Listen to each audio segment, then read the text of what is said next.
Hey, what's up, guys? Alright, so don't really see a whole lot of content out there on these Bilt Hard 173cc vertical shaft motors. You pick them up off of Amazon pretty cheap. I believe at the time when we bought it, we also got the 3-year warranty on it, so taxes and everything I think was around $200 with the warranty on this motor. It knocks about, I don't know, $30 to $50 off if you don't get the warranty. And but I wanted the 3-year warranty on this. So anyway, I've already done the break-in, and gonna put it to use tomorrow.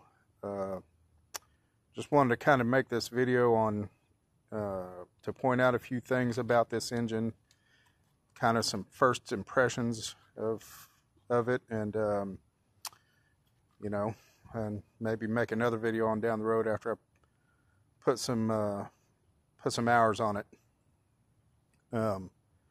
So first impression is I've started this motor twice now. I did the break-in, and then I did its first oil change and started it up, and both times it smoked right at startup. I don't know if that's just, it's still, because it had a lot of assembly oil on it when I pulled it out of the box. And so I don't know if it's just burning off, still burning off all that assembly oil or what have you. You know, starting it 2 times now and it smoked a little, or what it is. Like I said, I'm new to this, so I've had new mowers in the past, but I've never had new engines, and so especially these kind of engines. But anyway, so that's the first impressions. I don't know what to think about that.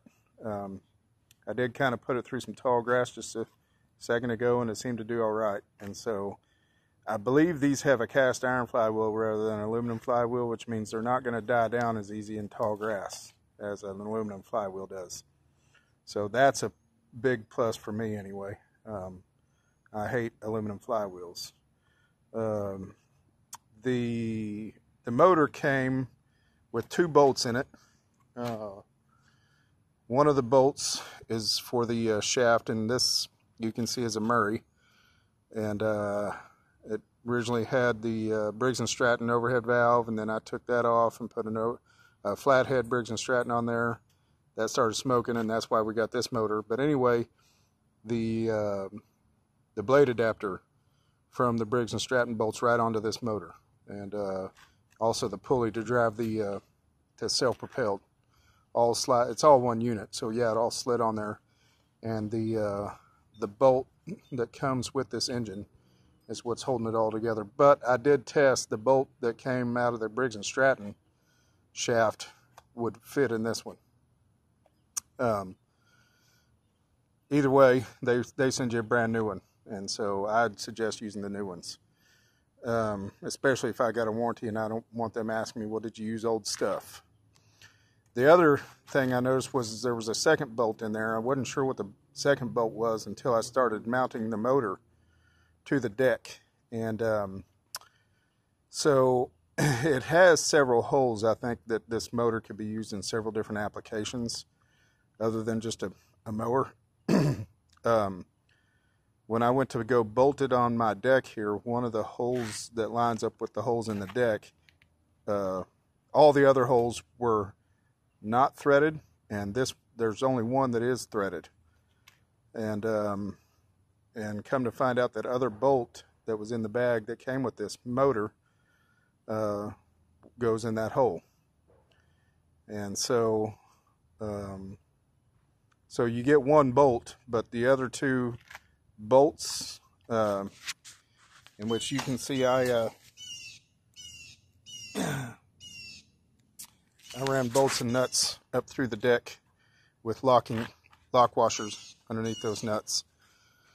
And and yes, I used that on other motors and never had any issues. So, but anyway, the 2 bolts. What else came in the kit? A spark plug wrench, them cheap spark plug wrenches, and the owner's manual. That's all that came in the box, besides the engine and the packing.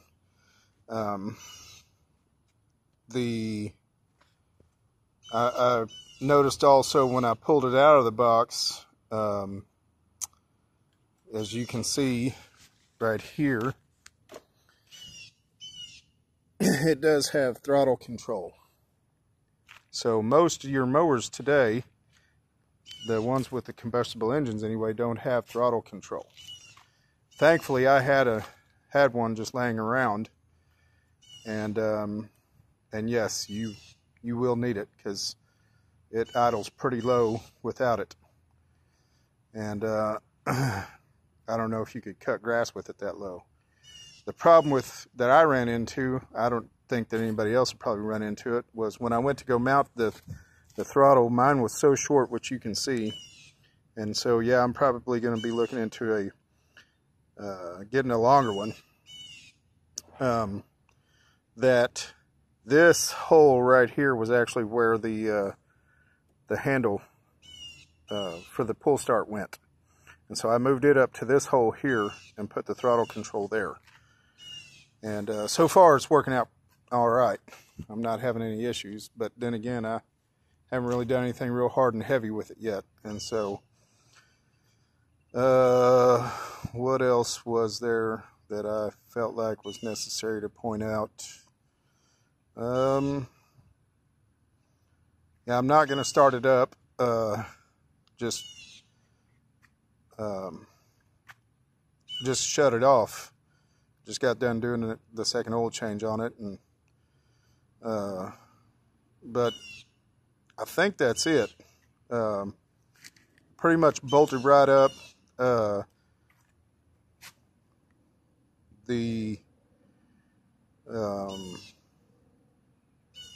Yeah, it pretty much bolted right up.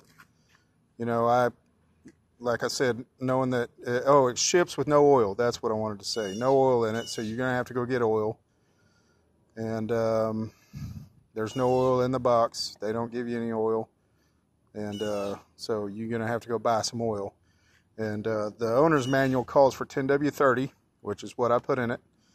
And also the owner's manual mentions, if you read the owner's manual without looking at the motor, it does make mention of a fuel valve, a fuel shutoff valve. However, there is not one on this motor. So I'm pretty sure they just photocopied Honda's owner's manual for this, because this is just a Honda clone. If you're familiar at all with the Predator 173 cc vertical shaft, there's not a whole lot of bit of difference between those two motors, and between this motor and that motor. They're almost identical. But again, like I said, just wanted to make this video because I don't really see a whole lot of content out there.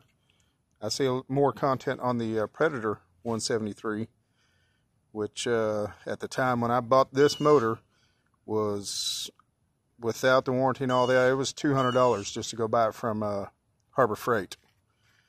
And so this was a cheaper option to get with the warranty and everything, so through Amazon. Don't know really what else to mention. If you have any questions or anything, I am planning on installing a fuel valve on there. Other than that, don't think of anything else. But like I said, if y'all have any questions, please feel free to comment and ask questions and all of that. But yeah, just reiterate again that does have a throttle control. What it was is I did an unboxing and I hadn't even got it bolted down, and I just kind of was looking it over and made a video showing that, and somebody mentioned and said, no, that's not throttle control, that's just your governor. So just wanted to reiterate that yes, that is in fact throttle control. And like I said, if you don't hook that up, it idles really low. So I'm pretty sure you're not going to want to mow with it idling that low. I wouldn't, you know. But so yeah, you're going to have to look into getting a throttle control for it. But other than that, guys, you know, first impressions, like I said, I've already said about how it smoked the first 2 times. And right now, as far as value and the way it runs and all that stuff, I would make a suggestion, probably 8 out of 10, I would suggest to somebody about buying this motor right now. I'm not 10 out of 10, that's because I haven't actually put it to use and put some hours on it yet. But right now, 8 out of 10, I would suggest somebody buying this motor. And so if you guys are looking for a good replacement for your push mower or your self-propelled, I would suggest this 8 out of 10, like I said. So, all right. Well, thank you guys for watching. God bless, and hope this stuff helps you. All right.